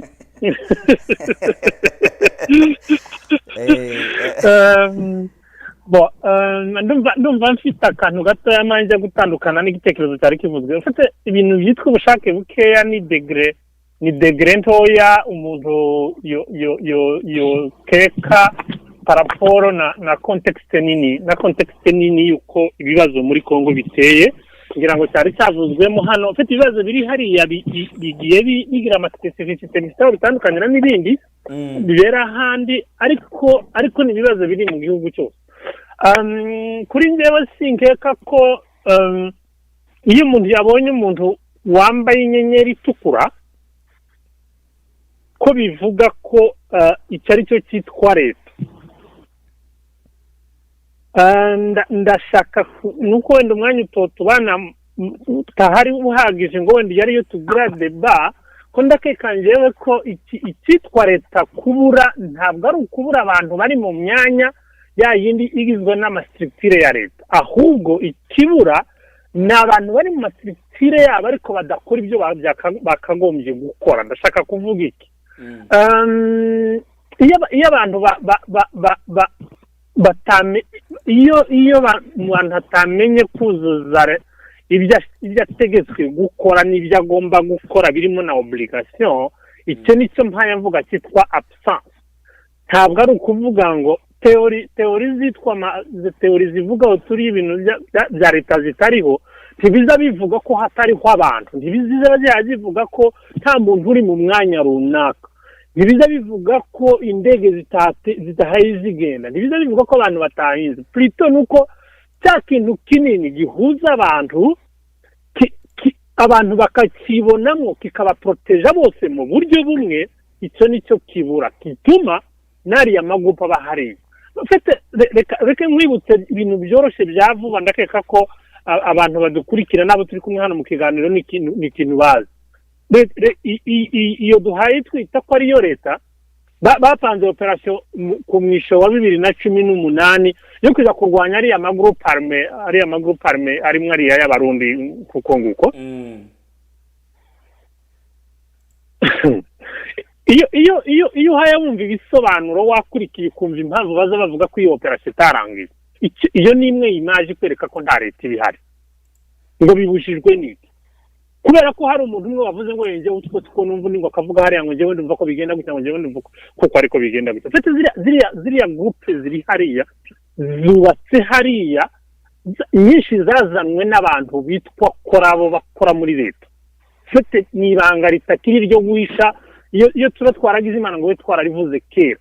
Benshi bari hariya ariya magroupe yazanwe n'abo bantu, barayazana barayubaka bayaterera hariya kubw'impamvu za politike n'ibindi byinshi. Icyo nicyo kikwereka ko leta itabihari, leta ari inyantege nkeya. Leta aho yagakoze ibintu byayo uko ukwiye kubikora, igashakira mu manevre mu kuremare mu tuntu tuza gutuma ibintu bimera nkaho sinzi ko ndi bumenye kubisobanura neza, kubera ko bizo bigeze hamwe bigateza n'umubabaro. Ariko ariya magroupe amaze ano yavuba duhaye tureba, hari amaze imyaka myinshi yo yamaze nkaho yatuye rwarangiye. Ariya y'amanyamahanga ari hariya yatangiye kuza muri 2015, atujwe hariya nuko nta leta ihaba. Niyo mpamvu agezaho agashaka gutegeka. Ni ibintu dukurikirana. Bariya abahungu bo muri Leta Itabara bafite leta yabo ubu nyine mu Rurambo, iyo bagiye mu Magundu ubu ngubu bafite leta yabo barahategeka, bakavuga ngo ibi nibyo biba, ibi ntibiri bubi. Ni ukuvuga ko mu mpamvu nini zikomeye zihari nuko iyo notion ya leta mu buryo bunini, leta yayindi igira monopole kuri violence. Iyo niyo principe mpayenge kanini yomenya kumvisha abantu icyo leta duhaye tuvuga itariho bivuze. Ni leta yayindi leta ifite stance ya monopole kuri violence. Ukuvuga ko leta niyo yonyine igomba kubwira abantu ngo harakorwa ibi bindi biri bukorwa.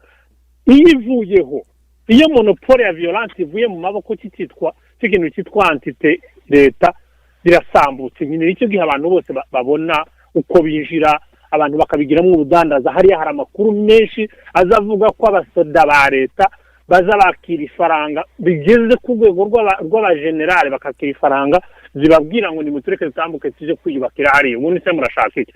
Reka ndangirize kuri iki kimwe. Uzi ko abasoda ba Kongo batazabahembwa?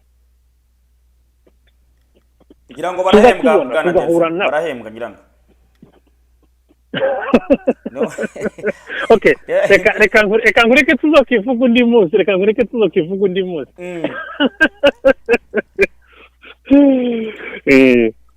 Zagora kwemera ko ingabo z'igihugu nka Kongo cuzuyemo ubutunzi wenda zidahembwa, kuko biragoye kubyemera, keretse wenda tubishakiye ubundi buryo wenda twazabivuga. Turifatiye umwanya tukabisobanura. Ariko icyo naringiye kukizamura nshaka kuvuga iki, iyo baza bagenda yamara guhetsa umusoda wa leta, agafata amasasa ari muri magazine yiwe akayagurisha, bakamuha ifaranga akagura itabi.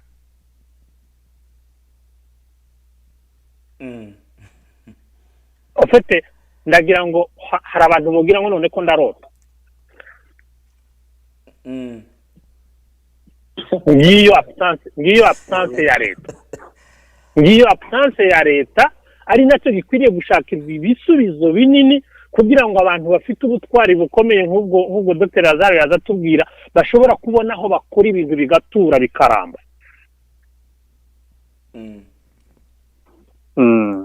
Ndagira ngo sinzi niba nashubije icyo wari wambajije. Washubije rwose. Reka wenda nubwo muzukura kabigasekwa nka keza, ariko birababaje cyane, birababaje. Ngira ngo ibyo Dr. Lazare yaravuze nawe yarabyemeye, ariko we akavuga ko abona leta ihari. Ariko muzukuri umuntu nkurikije nuko abandi hano bagenda bavuga ico kibazo, twagiye tubabaza abantu benshi hano, baravuga ati wenda Dr. Lazare ashobora kuba wenda atahise ageringa point neza ku buryo ati leta nibyo irahari ariko ntiyuzuza inshingano zayo, akaba ariyo bise absence de leta hariya. Ngira ngo ibyo ngibyo twasha kuzumva byose. hanyuma reka wenda dusoze ikibazo ca nyuma wenda kugira ngo turangirize hamwe. Reka mbasabe mwese mugende mufata iminota 2 mwanglobe ibibazo twagiye twumva hano ndetse nuko twagiye tugana ndetse noneho mutange n'inyishuko buri wese abona ko abantu bose abona ikibazo cyo kimwe n'abandi batakibona cyo kimwe bakabara kumona nkurikije n'ibyo abantu bari kwandika hano ni byinshi kandi bose ntago bari guhuza ariko bose bagahuriza hamwe cya kintu cyo kumva ko hagomba kubaho gusa n'abantu nk'abo bakwitabara gusa nk'aho abantu bo kongera imbaraga muri leta bakongera imbaraga leta cyangwa se leta bagahamya ko tihari cyangwa se wenda niba ari integeke ya ese abantu birwaneho n'ibintu abantu benshi bagenda bagaragaza mu byukuri ama divergence y'amayida atandukanye ariko reka dusabe wenda Dr Lazare niba wafata iminota 2 kugira ngo tuze gusoza wanglobe ikibazo hamwe ko twakiganiye wenda niba ngombwa tukabona tubenshi badukurikiranye badusaba ko muzagaruka tuzongera kandi tubiyambaze kugira ngo mukomeze n'igice cya kabiri. Murakoze cyane kuba mwadutumiye kandi mu by'ukuri iki ni ikibazo twese kituraje inshinga. Ijambo rya mbere rishobora kuvuga ndangiza ni uko tudakwiriye gucika intege. Ubugabo burihabwa nta uzaza kutwita izina ukuye uzatwita izina twiye. Rero Minembwe ni yacu dukwiriye guhaguruka tugakora ubushobozi butuvuyemo ni ukuvuga ifozuwe notre role duhaguruke dukora ibishoboka. Icya kabiri ni ukuvuga ngo tubwire leta iyo birwaye yoba iri ku musego cyangwa uko iyo biri kose noneho yumve yuko ikwiriye gukora inshingano zayo. Kandi noneho n'igitangaje ni ukuvuga dufite leta yenyine ya Kongo ariko dufite na MONUSCO ifite ibihumbi by'abasirikare bo gucunga umutekano ariko mu gihe gabose badehe bakorera hamwe kandi bahari niba idahari abo barahari yanyindire isiga cyo tuvuga ngo nayirahari ibyo bakora inshingano zabo niba zikora ahari ibyo bibazo byose byo tuvuga byuko n'abandi binjira bakaza bakahagira iwabo byinshi bizagenda bitorerwa umuti. Ariko ubu nyine ndumva kuko twaravuze twararize twaratatse ariko n'ubundi abantu bose bakomeza ko Zebedi ariko avuga ati duhagurukira gukora mu nzira zitandukanye buri muntu wese ahari akore uko bishoboye ariko kandi cyane twese twiyumvise ko Minembwe ari iwacu. Aba bose bodutuka bakavuga ibyo bishakiye bavuga niba turi abanyarwanda none mushake twemere turi abanyarwanda ariko turi abanyarwanda bo mu Minembwe. Minembwe ni yacu niba ari kubaza batwite ariko Minembwe ni gakondo dukwiriye kuzayirwanira tukayivuga ni yacu tuyiburane ni yacu kuko nta uzaza ngo haduhe ku buntu. Duhaguruke dufashanye kwese uko tungana ariko kandi tugire n'ibyiringiro kuko tuzahabwa tufite amasezerano ni iwacu. Murakoze. Urakoze cyane bwana Dr Lazare Sebitereko. Ngira ngo iyo confidence no kumva ko kwatura ko hariya ari muhira ibyo ngibyo abantu benshi babihurije hamwe kandi muzukuri ni ikintu kigaragara ko buri wese iyo tuganira gutya ku bibazo by'igihugu nuko hari ico tuba twemeza ko hari ari wa nta muntu warwanira ahantu hatari iwabo. Bwana Gasore Zebede nawe wagira icyo uvuga wenda dusoza ufate n'iminota 2-3 wenda kugira ngo tuze kuba dusoza ikiganiro. Ndio mu majambo magufi reka mvuga akakantu kubwira abantu yuko hari akagambane twaragambaniwe kandi abantu bumve yuko ari uko bimeze. Sinzize ngo leta yacu yaratugambaniye ariko hashobora kuba hari n'abantu babaye muri izo bibazo kuko ntanyuma baramaze kubivuga ariko bari muri leta. Bwana Gasore abo bantu barashobora kuba bari muri leta nabo abo bantu uvuze barashobora kuba bari muri leta. Nibyo ariko bimeze. Noneho rero nkavuga ngo ako kagambane kava hanze agafatanyije n'abantu bamwe inzira ni uguhagarara. Ikindi cya mbere navuze ibyo bazaravuze ni kugira presiyo kuri leta kuvuga ngo leta yemere igira icyo ikora, kandi n'ibyo ubu mwari ntabwo yayiterwa hari ukuntu bihaye bigenda nkavuga ngo tugume tugire presiyo kuri leta yacu, nta kindi gihugu dufite ni iki ngiki, ni kimwe, ni repubulike demokaratike du Congo, perezida ni umwe, guverinoma ni imwe, parlement ni imwe, naho niwe tuvuga amajambo tubagiriye presiyo, kandi buri muntu wese agita ashoboye kugira ngo bumve batabare abaturage bari hariya. Ijambo rya kabiri nkavuga ngo ibintu by'amadiscussion n'aba banyi bafite yakomeye, abapfurero, ababembe, abanyinzu, n'abandi, hari abantu benshi bafite bonne volonté bavuga ibintu mu buryo ugatangara, abo bantu bagendererwe, abo bantu bavugishwe kugira ngo tugume twizole ba extremiste, barya abantu bangana kubera impamvu z'amoko, tugume tubagire bakeya, tugume twigisha abantu tubabwire kandi tubereke ubucuti. Hari ikintu nabonye ejo bundi kuri imaje za Mahoro Peace Association bohereza kujya mu Minembwe, havuga umugore w'umunyu cyangwa umusoka bisindizi. Ejo nari kumwe n'abantu hano abadepite n'abandi bategetsi hano b'abanyapolitiki baravuga bati mu Minembwe haracyari abapfurere, haracyari abandi, dore ko baraganira ko baravuga donc barabimbaza bityo donc kugira neza ni igitangaza.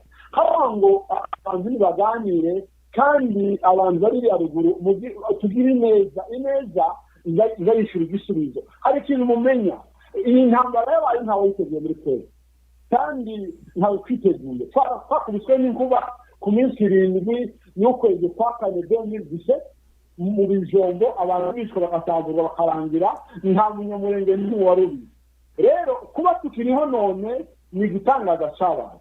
Aho hamwe n'ibyo dukoresha inzira zishoboka kugira ngo intambara ihagarare.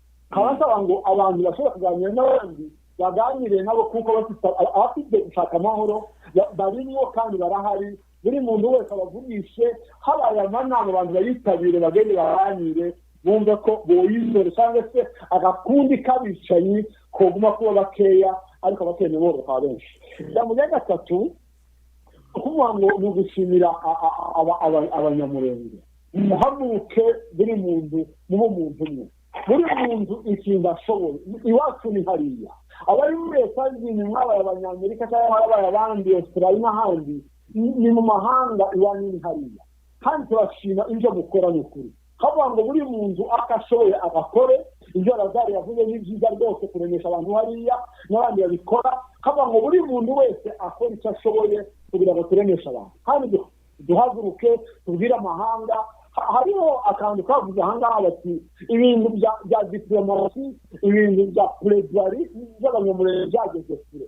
Turashima abunye kuvuga abantu bavuge bo ibindi bavuge kugira ngo iriya ntambara irangire, turebe ko yorangira abantu bijenge, ibiri imbere leta izabikora hamwe n'abagabo bahaye basize amajambere hariya.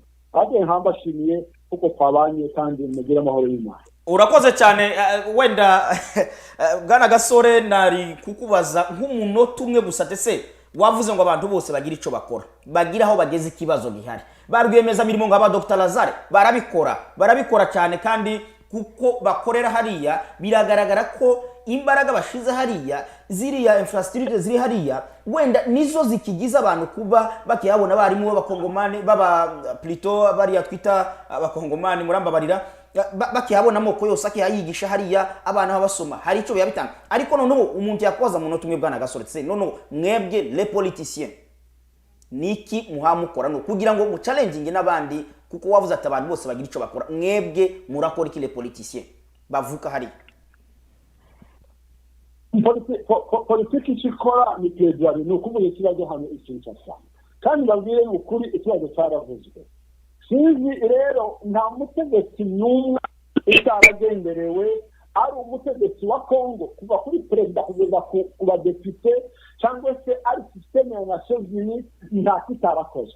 Rero nkavuga ngo abantu uko barabikora, kandi ikindi cyakabiri kuvuga ngo duhagarike intambara tuyikure mu nzira yo kubeshanwa intambara y'amoko byatangiriye hano kandi byafashinja n'ubu ni n'abacu tuganira n'abapfurero n'ababembe n'abandi baravuga bati nizo intambara tuyamo twatse abantu bose barabanye kandi abantu n'amahoro rero hamwe n'ibyo kavuga ngo perezida politiki nta kindi yokora nta faranga mutegereje n'uwo tubonera gutanga barabitanga aribyo ariko hamwe n'ibyo ibyo dukora dukwiye kuba twarabikoze kandi n'ubu turakomereye n'ibyo yavuze byakozwe n'ibindi bizakorwa.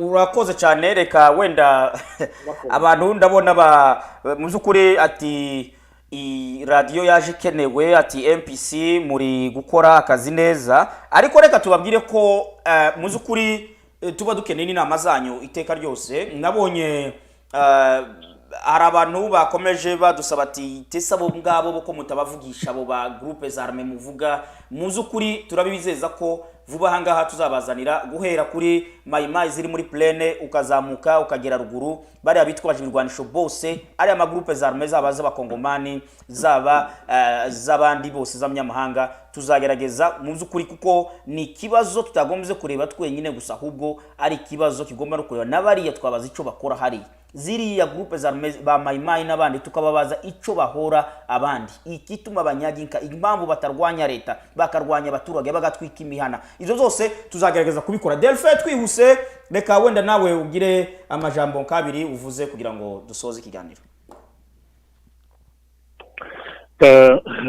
Murakoze cyane ndagira ngo biragoye kumenya neza ko icyo umuntu yovuga bikwiriye gukorwa ariko ndumva nshigikira cyane abantu bafite ibintu bahaye bakora mu mwanya wa leta. Abo ni abantu bavuga bati aho kugira ngo dushire reka twirwaneho tuzotegerezaga icyo cyitwa leta kitahari. Ndacyahaye neza cyane ko leta njyewe ntaye mvuga ko itahari suko mpaye mvuga ko icyo gihugu kitagize amatora muri 2018 nubwo harabaza bavuga ko wenda yakozwe mu buryo butari bwo no afite ama election ashobora kuba ariko leta itahari birashoboka. Sitire nyinshi zishobora kuguma zikabaho abantu bakagira ama parlement abaministre bakabaho ariko leta itariho kimwe mpanje kuvuga nuko idahaye yuzuza igishinzwe gukora nicyo mpaye mvuga cyitwa ko kitari leta.